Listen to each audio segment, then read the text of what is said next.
Welcome to another episode of Reverse Ambition, a podcast that features those who take a leap to follow their purpose and their passions and their dreams. I am so excited to have the first husband and wife entrepreneur couple on today's episode, and I'm eager to talk to them and hear their journey. But let me tell you a little bit about who they are. Waz, I know Waz forever. New York guy, finance. Goldman, was it Goldman? Wow, is it Goldman? Yeah, I did a few firms, but Goldman, Merrill Goldman, and Summer at Morgan Stanley. Okay, it's finance. Met his wife Julia 7 years ago. They got out of Dodge. Now they're, have 3 kids. And Julia is the CEO of a herb and root company. I want to hear more about that, which produces fragrance oils and luxury products for health-conscious users. Oh, by the way, Waz is the CMO of how do you pronounce that, bro? Org Analytics. Org Analytics, a software firm which empowers managers to understand their workforce and formal networks in order to improve performance, engagement, and inclusion. Please welcome Waziri and Julia Garuba. What's up? What's up, y'all? We're doing good. We're doing well. How are you? Thanks for having us. Man, I appreciate you guys, man. I'm eager to hear your story. Stories. It's my first husband and wife team that I have on this podcast. And first of all, y'all got kids, y'all got family, y'all still rocking the entrepreneurial life, and I want to hear all about that. But before we get to where you are now, I always want to, let people know, start off from, want to hear your journey. So walk me through your journey. I say Waz go first. And I guess you could chime in, Julia, when you guys met. Yeah, this is my first time doing a wife and husband couple, so we're just gonna wing this. Ladies first. No. My story is your story. My story is your story. It's our story, honey. Yeah, why don't you go, baby? Okay. I actually grew up in Texas, about an hour outside of Austin. And it was a very rural kind of upbringing. And I was desperate to escape. So I moved away when I was pretty young, and I traveled a bit. I backpacked throughout Asia and the Middle East and North Africa. And those travels kind of inspired Urban Root. In the meantime, or between trips, between travels, I graduated with a bachelor's degree in international relations, and then I worked a nonprofit in New York that resettles refugees, and they have refugee camps throughout the world, and they're called International Rescue Committee. So I worked there for a while, and then I went to law school at Brooklyn Law School in downtown Brooklyn, and graduated there, and then practiced briefly, but then I started Urban Root, kind of basically mixing up stuff in my kitchen. And then when we moved to Austin, we were able to kind of really expand with the space that Austin offers. So that's wow. So when did you meet Waz during this journey of yours? In New York, and we were. It was at a house party we met, and this was during. Was it my house party? I think it might have been. Summer of 2008. It was the financial crisis. Yeah, it was between. Waz was in B school at Columbia at the time, and he was between years, so he was he was summering at Morgan Stanley that summer. Oh, that's go dope. ahead. Yeah. So Waz, your turn. Yeah, for me, born in Nigeria, kind of lived between the U.S. and Nigeria up till about 15. Spent a lot of time living in Brooklyn, Jersey, primarily, North Jersey. And so I went to high school, college in that area, St. Peter's University in Jersey City. and I did SEO. So we've been rocking. We were kind of going to the same parties in our early 20s, right? Right. And we kind of got into the New York scene. I wound up working at Merrill Lynch, NASDAQ trading, and then from there I went to Goldman. And right around the time I chose to go to business school, I think it was right around 2007 or so, I left Goldman and started in business school, and then the financial crisis literally started probably the day I left Goldman. So Damn. Was that a good thing or a bad thing? I don't know. I think what I'm learning to look back at history and everything is a good thing, I guess. I mean, if not, I wouldn't have met my wife. So a lot of Right. things, a lot of the problems that happened that summer, even my experience at Morgan Stanley, were kind of all things that pointed me being here. My choice to go into entrepreneurship, for example, was me, looking at all these banks, looking at their stock prices drop and realizing, that it wasn't where I wanted to be. Looking at the impact of them getting things wrong. So I met Julia. We spent a few more years in New York, I believe, but we just started We lived in Harlem. Yeah, we lived in Harlem after I finished Okay. off at Columbia, off at Brooklyn Law, and I think we were. I wound up doing. I lived in Brazil for a bit. Did a lot of. I brokered carbon credits.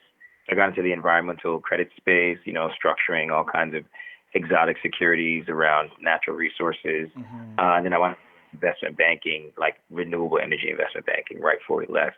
So I think that opened my eyes to the fact that there was a better life because, you're doing banking in New York and even at that salary, you're just kind of surviving, right? Julia Right. just finished.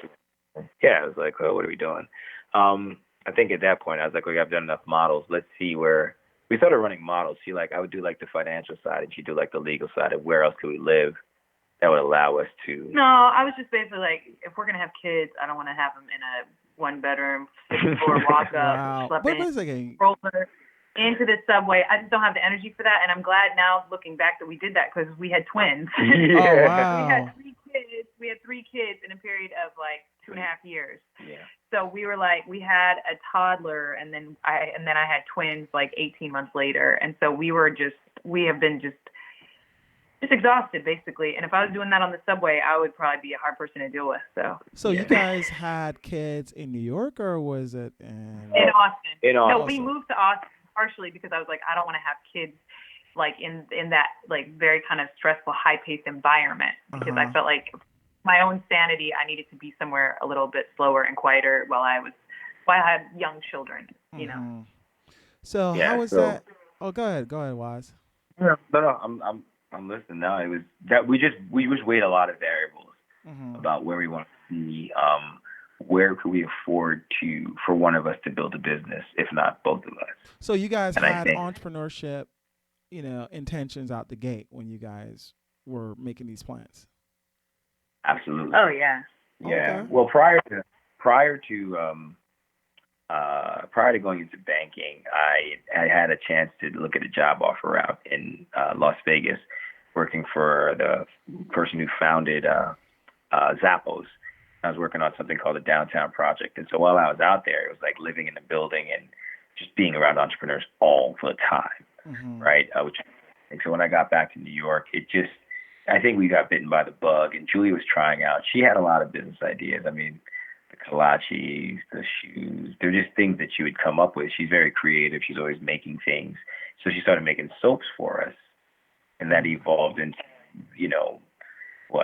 all kinds of things, right? Pretty much everything she could figure out how to make. But What Julie, involved into you had just Yeah, go graduated ahead. from law school, Oh yeah, well okay, well the job market was terrible, and so like a lot of my classmates were, and I was taking contract work here and there, but the full-time offers were just like the salaries were really low for my for having just graduated law school, and a lot of my classmates actually came out and like moved in with their parents who luckily hopefully lived in the New York metropolitan area, and then just waited it out and applied. And I didn't have family there, so that wasn't an option for me. So I was like, I gotta I was like, I'm scraping by. I can't afford to live here while I'm with 6 months to a year while I'm waiting for the perfect job to appear. And in the meantime, I just started working on my own business. Oh, okay.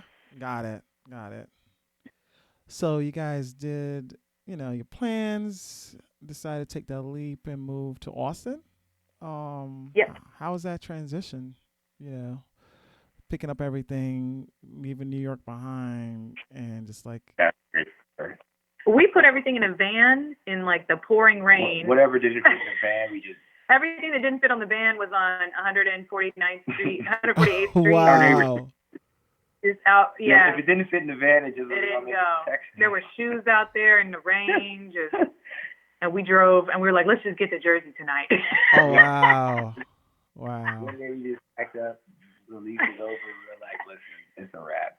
It's Yeah. a wrap. New York is like it's done. It's no more. Well, it's a Band-Aid. It's such a magical, amazing place, and then when you decide you need to get out of there, it's really hard to get out. It's like Right. we gotta go. Like, you know, if we don't go now. So. I love New York, but it's kind of, in many ways, it can be like being in an abusive relationship. Like, you Yeah. love this city, and Right. it doesn't really look You're back. like the subway's broken down again. Yeah. It's Right. hot. You know, They're raising my rent. What do you mean?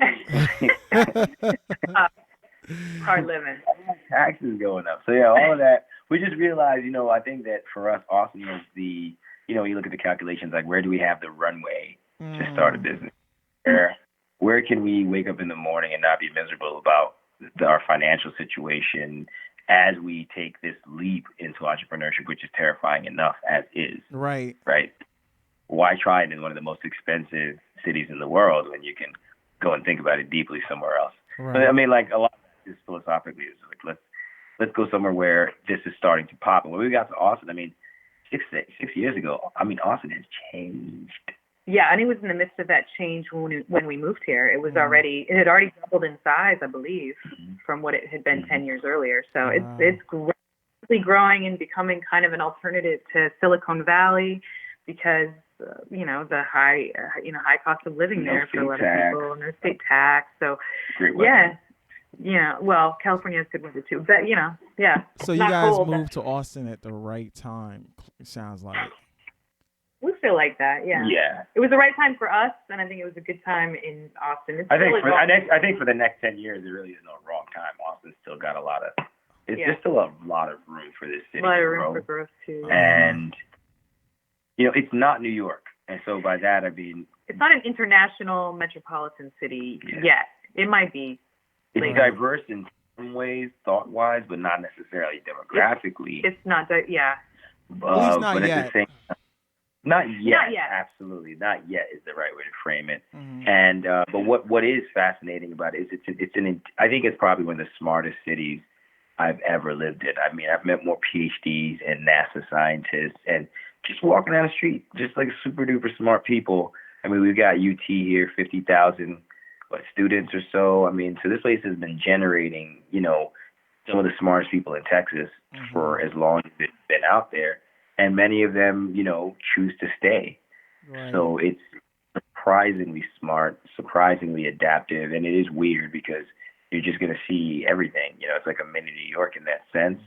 But when we left New York, we had a 1-bedroom, kind of decent, not even decent, but okay, decent place, 1900 or so. We got down here 2-bedroom, 2-bath. The place had like patio, balcony, a hot tub, pool, 24-hour. It was $1,100. $1,100. And you're like, wow. So did you guys like save up and stuff for the move, or did you guys have anything lined up? Well, I was working for when I got out of law school. I was like working part-time for Starwood Hotels in their restaurant. So then I transferred down to the W Hotel that they had here in downtown Austin. Oh. So that was that was our runway there. Mm-hmm. And And then we literally just started focusing on urban route. I mean, right when we got down here, it was like we started the business in New York. Actually, we had the idea. I think the idea was during hurricanes. Was that one Sandy or so? The one that hit New York. Well, it's evolved, but we started selling up there. Yeah. Mm-hmm. And then moved here. Yeah. So, I mean, let's talk about this business for a little bit. I want to hear about the transition to Austin, but I want to hear, like, how did you guys start Urban Root, and how did you guys, what's the business model? Mm-hmm. Well, Urban Root is it was actually inspired by my trips to the Middle East, which is my favorite part of the world, and going through like the souks of Marrakesh and the markets in Turkey, and just there's just this energy there of these old like families that have been there for generations, and they own shops, and they're like, you read about like the spice trade and these like families of caravans of traders, and I kind of always kind of like that idea for myself as like a trader, as somebody like makes and produces and like buys and sells. And then, to see these as like family businesses. And then a lot of them are fragrance shops because the Middle East is very fragrance oriented. I mean, a lot of the most exotic oils have always passed through that region. So there's this amazing array of just exotic smells and sights and everything. So that's what inspired the business. It's a fragrance brand. And our model is to sell online. We do not sell through any retailers at all. And we pretty much focus all of our efforts on our store, our e-commerce store, and then also on Amazon. Oh, wow. How easy was that to set up and, get customers and stuff? Well, it only took about 6 years for us to take, actually take money out of the bank account for ourselves. I wouldn't say easy.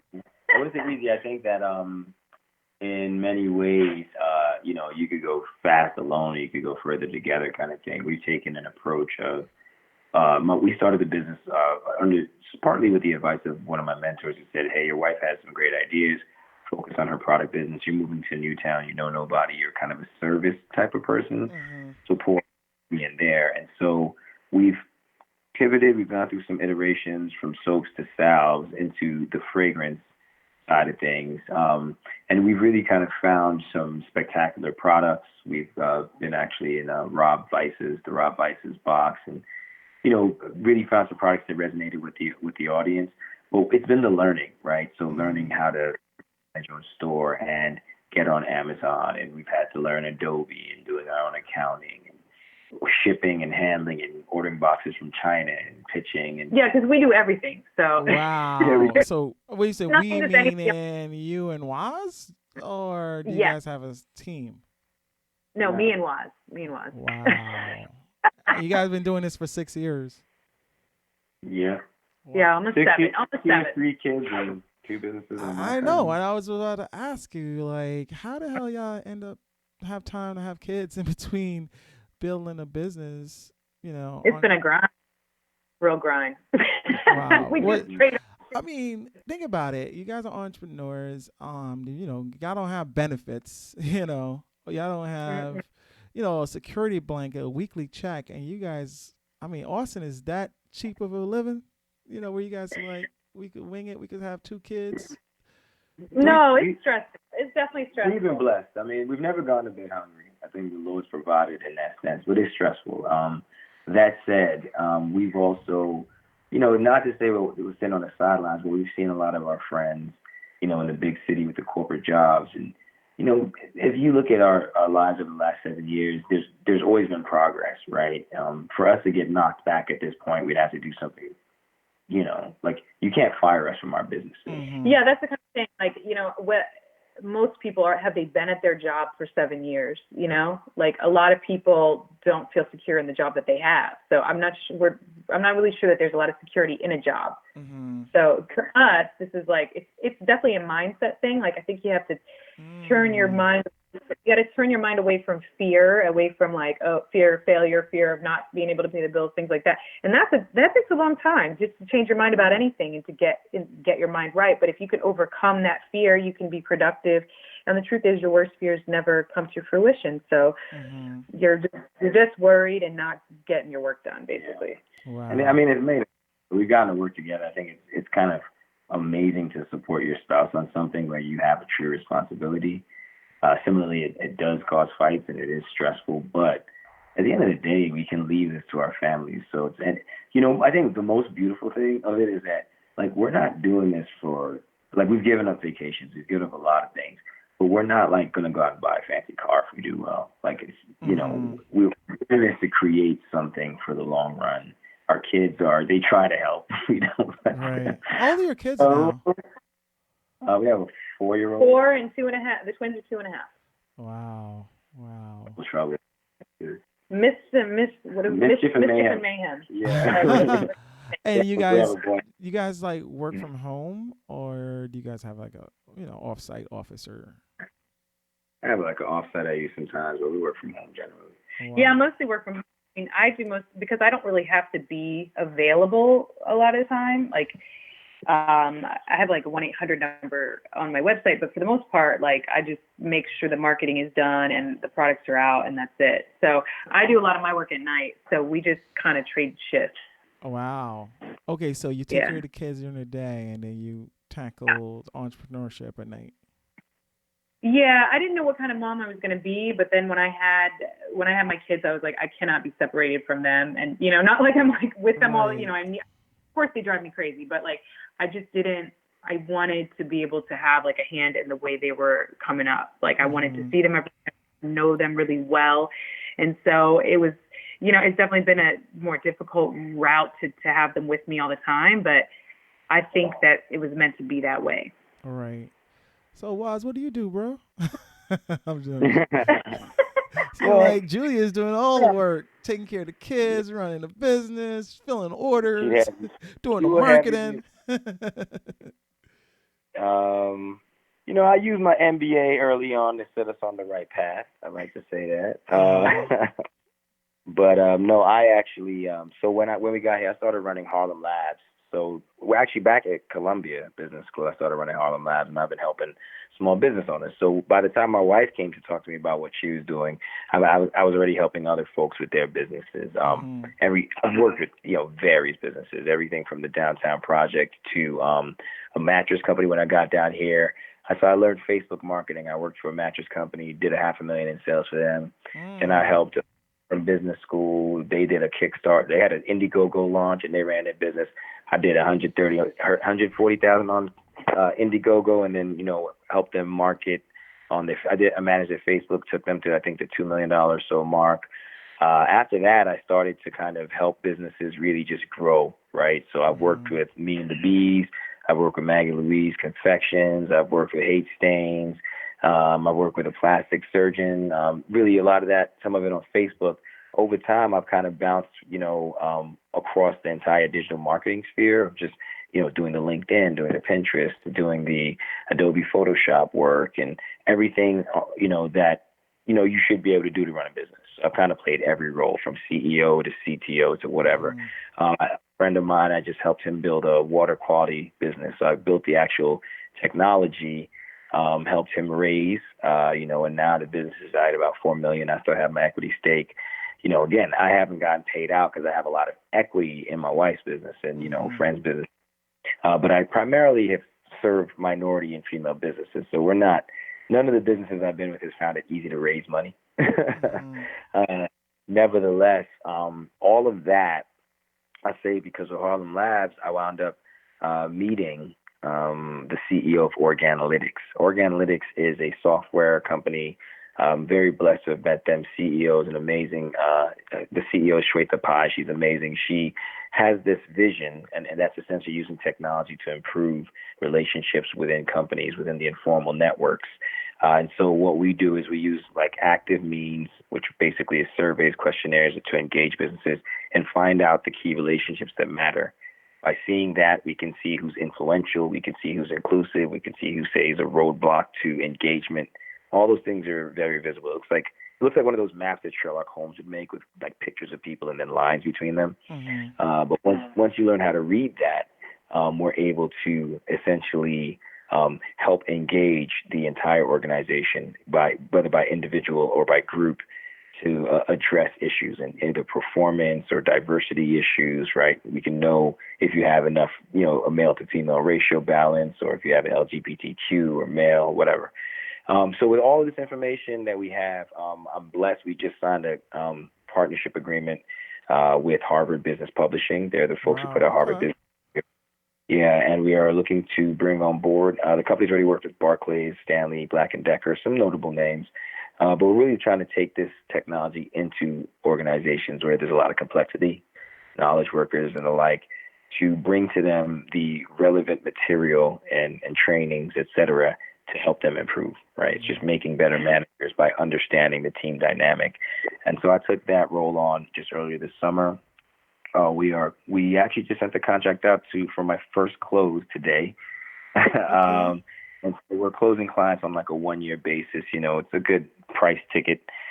So it's kind of worth it for me to have chased it. But, we're now starting to book. I have 3 demos booked next week. And, we're engaging clients. But I had to move into tech, basically, is what my wife and I realized. Like, products are great, but there's a certain margin. You just can't get past it, right? So even with my wife's business, I think we've got a healthy margin. Our gross and everything is good. But you're never going to get that kind of Facebook money where you can scale. You can bring on that millionth person without having to hire another person, right? And being in Austin, I see what software can do. So the fact that this software is both something that's scalable, plus it allows me to deal with one of my pet peeves, which is, companies that are not inclusive. I wouldn't even say diverse. Inclusion is the real issue, right? It's not diversity. It's, do you make people want to be there? Are they psychologically safe? This is just, I think, the ideal role for me to take everything I've learned as a CMO, working with my wife's business and more. She didn't say, but I'm her top salesman, by the way. Oh, okay. So I've learned how to do sales, right? I am, right? You know what happens when I show up? We sell on the street still. Yeah, we enjoy it. And, You guys do festivals and fairs and stuff like that. that? We do markets, we do all of that. We get out there, we have a ball. We take the kids to my mom's house, and we have fun. 2 days. Wow. So it seemed candy. It seemed like you guys, and Julia, you guys really strategize a lot in terms of both on what you guys working together and, as a collective, what's the next move? What's the next pivot?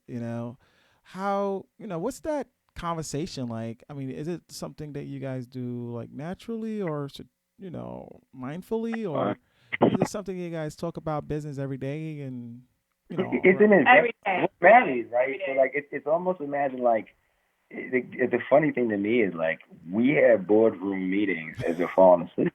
It's our business. It's like talking about it one of the kids. No, it's like our daughter Cassia just wet her pants, and Amazon sales are up 60%. Wow. Wow. Okay, cool. Are you guys on your phone watching sales coming in? Like, oh my God, babe, I just made another sale. Yeah, pretty much. Yep. Wow. We actually have funny, like our twins now, they yell, another one. Wow. We play some DJ Khaled, and every time my wife's thing goes off, the kids for a while are yelling, another one. Oh, wow. We the best. So you say you guys, 7 years in, with your wife's business, Herb and Root. You say you guys did a lot of, few pivots. When did the business start turning a profit? Last year. Yeah. Oh, yeah. Wow. So a long time. But you know what? We don't have an investor. So this is the route that you have to take if you didn't take any capital from anyone. It's self-financed. We take money from sales to buy inventory for the next batch of sales. So we have, a small credit line, but that's it. So once, as it grows, it's ours because we invested our time and years of our lives. Right. I mean, is there, you guys plan on scaling, in terms of growing and, getting employees and. We just got onto Walmart.com. Yeah. And so what's happening now is that, with Amazon's really kicked in, and we're starting to get to the point where what's funny is we're still in that kind of, financial situation where, Amazon's asking for like, we need 300 units. We need 300 units. And we're just like, okay, well, here's 150. Right. Wow. Because it's like, sorry. It's self-financed. Yeah, so like if we buy 300 units, now we can't buy the machine, or we can't do this, or we can't do that. So I think we're still holding back a bit, not because we're not going to go out and just give away a piece of the business for a few thousand, right? We'd much rather have more demand than we can meet and prices can go up than we go and give away money to somebody who's not doing any work just because they're going to give us a few grand. Yeah, it's not glamorous at all, but it's just very satisfying because it's like, oh, okay, we can do this if we are just patient. And it's really hard to convince yourself to be patient and to kind of train yourself to stop thinking you should be somewhere else when you really are right where you're supposed to be, and to just take stride. So, but, we did that out of necessity, because we're like, we kind of thought about raising for a bit, like going out and try to raise money, but consumer products businesses don't really have a lot of success, and we're like, not the typical demographic that gets investment anyway. So we just felt like it was going to kind of be a waste of time. So we kind of focused all our energy on just growing what we had. So you're growing a business, and all the money coming from the business going right back in the business. How do you guys sustain yourself while you guys growing this business? Not all the money from the business. The money from the business goes back into our living. It supports us. And then, and deals that Waz is making, and clients that Waz brings on too. That's how we sustain ourselves. Yeah. Yeah. Okay. But we are definitely like, here's a contract here, here's a contract there. Try to, Yeah. So I recently, for example, applied to get my MBE, the Minority Business Enterprise. And, again, over the last 2 years have taken on projects for clients, some multi-month or other. And so that has afforded us, some, at some points here, let's put a few thousand away from a client contract, et cetera. But, my moving into this tech role has been because with the technology, it's more likely that my team can raise. I'm lucky because my team has the right demographic. Actually raise it, that being on the tech side. And so now there's this ability for me to kind of go out and have a job, but they're not going to fire me because I'm an equity holder. And my wife, and when a salary comes in, again, I'm going to put on my old same shirt, and the money's going to go into the business, and we might expand where we live, but the salary now has a purpose, which is growing the business outside of costs. So how do you? Yeah, we do Warren Buffett. We do kind of the Warren Buffett, like, frugal. We are frugal. We live frugally. Listen, it makes a lot of freaking sense. Move to Austin, cut your overhead. Don't bring on investors. Reinvest in the business. I mean, that takes a lot of discipline and a lot of focus. How hard is that for you guys? It was at first. My father-in-law, Julia's dad, is an accountant. He's been really kind of a hero to me because he's very pragmatic. So he says things like, it's not how much you make, it's how much you keep. And one day I was explaining to him how I have a client in New York who I was working on, and I was just telling him about the price discrepancy in rent. He was like, he just kind of paused and goes, so he has to sell like X amount of units just to make his rent. And it hit me that like the advantage was like, yes, my business grows, and I sell 500 units, but if I'm in this city, 300 of those units just goes to rent. If I'm in this city, like 40 goes. So it was him kind of pointing out some of those really simple, like, you don't need the things you think you need. You just, if you're really dedicated to growing a business, then get rid of all your necessary needs, pour the money into the business, and over time it will reward you. But don't fool yourself into thinking you need the vacation or you need to have a car like the Joneses. It's like the Joneses went broke. They just didn't tell anybody. It's better to just kind of do your own thing. And that's what we've gotten to. I mean, we have one decent car, and then we have a car with no AC. Wow. In the summer. Hey. If you drive real fast, the windows down, bro. You know what I'm saying? Well, we've been living like this for a while now, like, so we're not, even when we're coming into money, we're not really looking to, we're like, we're good. Right. How do kids handle, entrepreneurial parents? Are they aware what's going on? Or are they involved in the business? They just bring stuff. They're just, kids are sponges, so they're just around us all the time, like asking questions, and just, they want to help. Our 4-year-old especially wants to come to like markets with me and like help me package up products. And so, they're learning really early how to kind of just run a business, and how to sell to people is a very valuable skill that I think a lot of people don't even know that they don't have, that that they lack it. But like, once you're out on the streets and you're trying to sell a product, it's not easy. Like, you need somebody. It's all about energy, man. I found that out, man. It's like, it's all about energy. People love good energy. you know. Mhm. And I could see And why also, Waz is like the salespeople because he seems like he talks to Waz is the everybody. sales guy. He is. He just like brings them in, Right. and I can close, but like he's just naturally like outgoing like that. Like so, I'm proud of my wife's business. he's been very Right. helpful, and I want to train our kids to do that, have that same skill because that's a life skill right there. Yeah, you know what? I could attest to that. You know, I've been like, I've been an entrepreneur, forever. And I'm trying to pinpoint why haven't I gotten to the next level? And I said one thing I came to realize is like I am not selling, like not Mhm. I could produce stuff, produce Mhm. events, produce like a podcast, but I'm not selling myself to the right people, you know. Mhm. Yeah. So I'm in the process of right now amplifying my voice and getting in people's faces because I feel like that will take my journey, my entrepreneurial journey to the next level. And so Mhm. you Yeah. guys, I could Mhm. totally relate to, having a sales mentality is for an entrepreneur, that's like a gold mine, you know? Yeah. Hey, you know what? Another But thing. you can learn anything though. You can learn how to do it. You just gotta, focus your Yeah. energy on that. Listen, when Hey, you you know got what to I've pay your learned? rent, you're going to learn anything. Yeah. Learn what you Yeah. gotta learn. Well, I got put in some unique situations, and this was working for a client. One of the clients I worked for has a very unique product called the Iron Neck, and I've been doing Facebook marketing for a while, so I'm selling their product. And what's funny is my feelings will get hurt. People leave some really like I feel like Facebook. I want to turn off social media, but like it's like people turn into their darkest selves, like trollish characters. So some of the mean comments that I would see on Facebook for my client's product. It's a $700 product. Joe Rogan and all these other people love it. I love it. I think it's a great product, but it looks different. It looks unique. It looks interesting. And so there's all these really mean, nasty comments people leave. And it was my job to just sell. So when you have to turn up the gas on Facebook, it just means more insults and comments. This thing sells.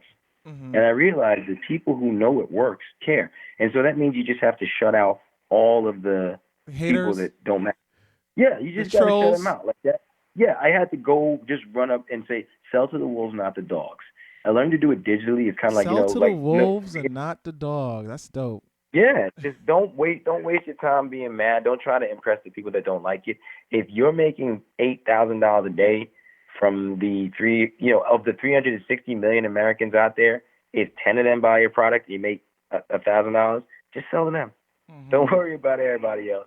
And that's I think where in person and even with my service, it's just like I've had the blessing of continually evolving into roles where like I just couldn't be scared. I had to step forward and take my rejections, and Mm. then but then you take two rejections, and then the next person hands you a $10,000 check. You're like, oh, okay, that was worth Right, it. right, right, right. It's it's Two it's it's slaps and a kiss. This works. It's it's all part of right. the journey, right? It's part of the process. If you're gonna be what you think you're gonna be, you just gotta go through it. You just gotta take it on the chin and keep it moving.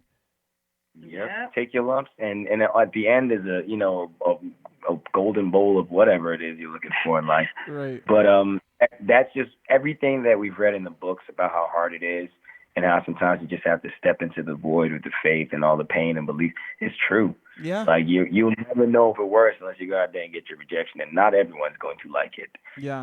But when you find people that do, and they give you the money, Right. Right. And you just I mean, just you just yeah. gotta be thick skinned, right? As an entrepreneur, Mhm.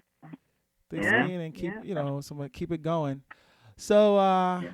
I know you guys have a lot of moving parts right now. It sounds like. So where do you guys see you guys self in the next say 5 years, and what's the ultimate goal for for you guys, for the business, for the family? What are you guys working towards? Oh, I see us, on a beach in Lagos. Oh wow. No, maybe not Lagos. Maybe we're gonna go to Nigeria. We will take our children to Nigeria. We have a lot of just keep working. Once our children are in good schools, we're gonna continue to expand and do what we're doing. Basically, we're on the track right now. The next 5 years look like just a little bit more fun than we've had in the last 5 years because our kids will be older.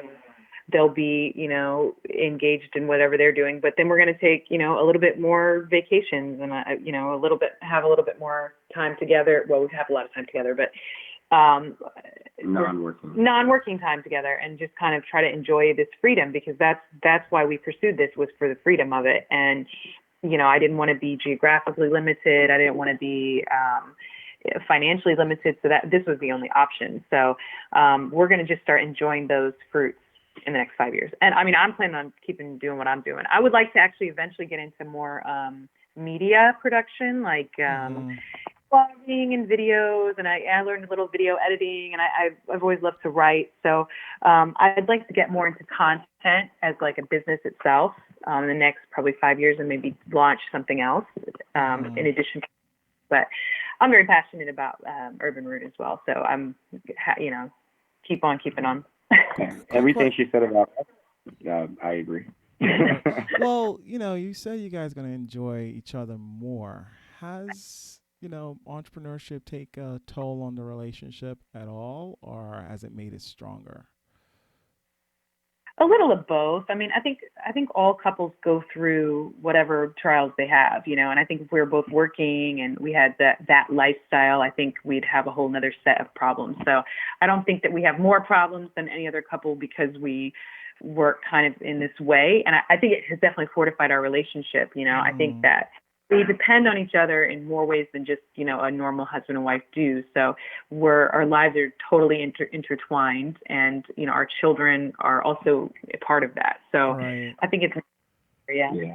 I mean, for me, it's been fascinating. I think about the next 5 years. I came out of business school thinking I like private equity, but not in the way that rich folks do it, just taking equity in things I really believe in, right?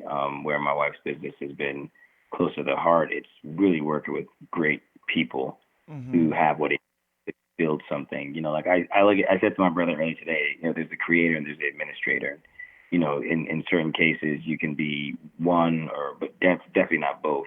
And with my wife's business, it's been definitely more me being the administrator, her being the creator, but kind of finding those pairings where if our wealth is created off of helping other great people own their businesses and be pragmatic and not and grow without taking investment, but have that same protection of their nest egg and creation of value, then I think I'm on that track to, at 50 or 60, be able to say, hey, we've got stakes and some things are throwing off cash flow. But again, it's about the work. It's about creating the value. And, I think that's good work to do. Kind of. Well, I mean, you guys sound happy, and you guys clearly have a great communication, skills in terms of, partnerships and making sure you guys check in with each other on every move and every idea and all that good stuff. So sounds like you guys sound amazing. Power couple. Yeah. Thank you. Thank you. We try. I mean, it doesn't always feel like it. It doesn't. We're tired. We're tired. Right. But I mean, you guys have clearly a bigger picture, and that's why you're making the sacrifices now. So the bigger picture will be realized later. And clearly you guys made some really strategic, good moves. Moving to Austin, becoming minimalist. Really. Every move you make sound like it's all about the end goal of, building wealth, and creating a legacy. So I really appreciate you guys for being on here. Before I, end this conversation, any advice that you want to give individuals or couples who are looking to go to business together, or individuals who are looking to do their own thing?